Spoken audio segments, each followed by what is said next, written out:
Assalamualaikum warahmatullahi wabarakatuh. Di sini saya akan menjelaskan tentang prinsip pelaksanaan penelitian dan etika profesi akademik penelitian. Yang pertama, prinsip dasar dalam pelaksanaan penelitian. Yang pertama yaitu bersifat empiris. Empiris adalah penelitian harus didasarkan pada data atau fakta yang nyata dan bisa dibuktikan melalui pengalaman atau pengamatan. Yang kedua yaitu etika penelitian mencakup prinsip-prinsip moral. Jadi penelitian harus dilakukan dengan menjunjung tinggi nilai-nilai moral seperti kejujuran. Yang ketiga yaitu fleksibilitas. Jadi peneliti harus bisa menyesuaikan metode atau langkah-langkah penelitian jika ada perubahan situasi di lapangan. Yang keempat, logistik. Jadi penelitian memerlukan perencanaan sumber daya seperti waktu, biaya, dan alat-alat yang dibutuhkan agar proses berjalan dengan lancar. Yang kelima, objektivitas. Jadi peneliti harus bersikap netral, tidak memihak, dan tidak membiarkan perasaan pribadi mempengaruhi hasil penelitian. Yang keenam yaitu rasional.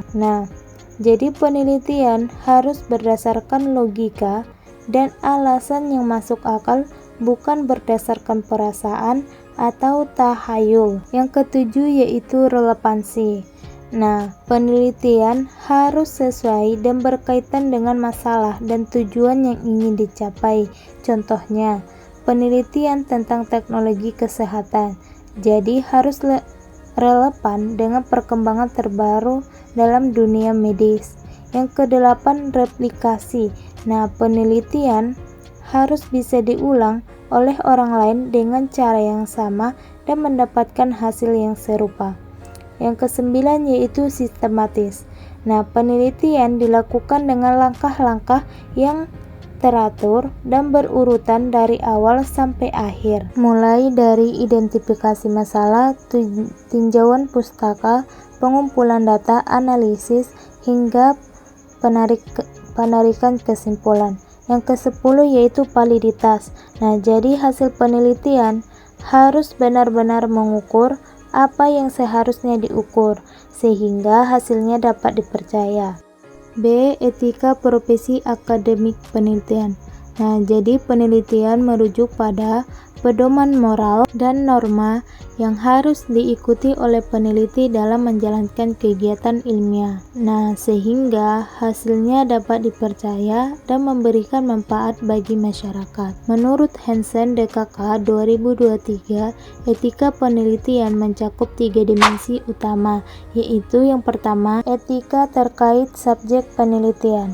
Jadi, peneliti harus menghargai hak dan privasi dan keselamatan subjek penelitian. Peneliti tidak boleh memaksa orang untuk ikut serta dan harus mendapatkan persetujuan secara sukarela atau informed consent. Yang kedua, etika terkait proses penelitian.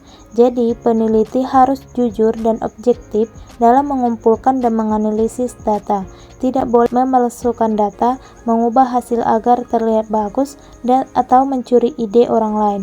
Yang ketiga yaitu etika terkait publikasi penelitian.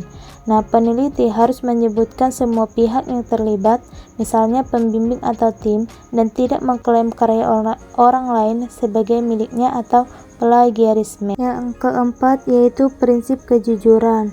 Jadi seorang peneliti harus menyajikan data dan hasil penelitian apa adanya tanpa manipulasi atau distorsi. Contohnya, jika peneliti memalsukan data, maka dampaknya sangat besar. Misalnya dalam penelitian medis. Jika hasil penelitian tentang obat dipalsukan, ini bisa membahayakan pasien yang menggunakannya. Oleh karena itu, meskipun tekanan akademik untuk menghasilkan publikasi tinggi, kejujuran tetap harus dijunjung tinggi. Yang kedua, integritas. Jadi peneliti harus memegang teguh nilai-nilai moral, tidak menyimpang dari kebenaran, dan bertanggung jawab terhadap hasil penelitiannya. Yang keenam yaitu menghormati hak dan privasi subjek penelitian. Nah, jadi peneliti wajib melindungi hak-hak partisipan, termasuk menjaga kerahasiaan identitas dan data pribadi mereka. Yang ketujuh, menghindari plagiarisme dan penyalahgunaan data. Yang kedelapan yaitu kepatuhan terhadap aturan dan regulasi. Jadi, peneliti harus mengikuti semua peraturan yang berlaku, baik dari lembaga tempat ia meneliti maupun aturan hukum yang relevan. Yang kesembilan yaitu keterbukaan dan transparansi. Jadi, peneliti harus bersedia menjelaskan metode, sumber data, dan proses analisis dengan terbuka agar penelitian dapat dipertanggungjawabkan.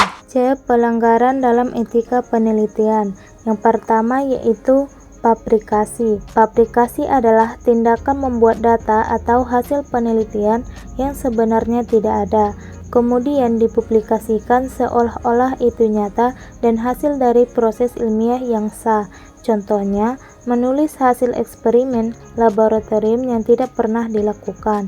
Yang kedua, falsifikasi atau tindakan mengubah atau memanipulasi data, gambar atau metode. Yang ketiga, plagiarisme, yaitu mengambil ide atau kata-kata, data ataupun karya orang lain tanpa mencantumkan dengan sumber yang benar. Yang keempat, kepenulisan. Yang kelima, kemubaziran atau redundant. Yang keenam yaitu duplikat publikasi. D. Tantangan dan solusi menjaga etika penelitian. Yang pertama yaitu kesulitan dalam pengumpulan data. Nah, jadi kadang peneliti sulit mendapatkan responden atau partisipan karena mereka tidak mau bekerja sama, sibuk, atau tidak merasa nyaman. Masalah dalam kualitas data. Nah, data yang dikumpulkan kadang tidak akurat karena jawaban yang asal-asalan, tidak jujur, atau pertanyaannya tidak jelas. Yang ketiga, keterbatasan akses terhadap sumber data. Nah, peneliti mungkin tidak bisa mengakses data tertentu karena bersifat rahasia terbatas atau harus izin khusus. Yang keempat, kompleksitas analisis data. Nah, jadi beberapa jenis data sulit dianalisis, apalagi jika data yang banyak dan rumit, atau jika peneliti kurang menguasai metode penelitian. Yang kelima, keterbatasan waktu dan anggaran.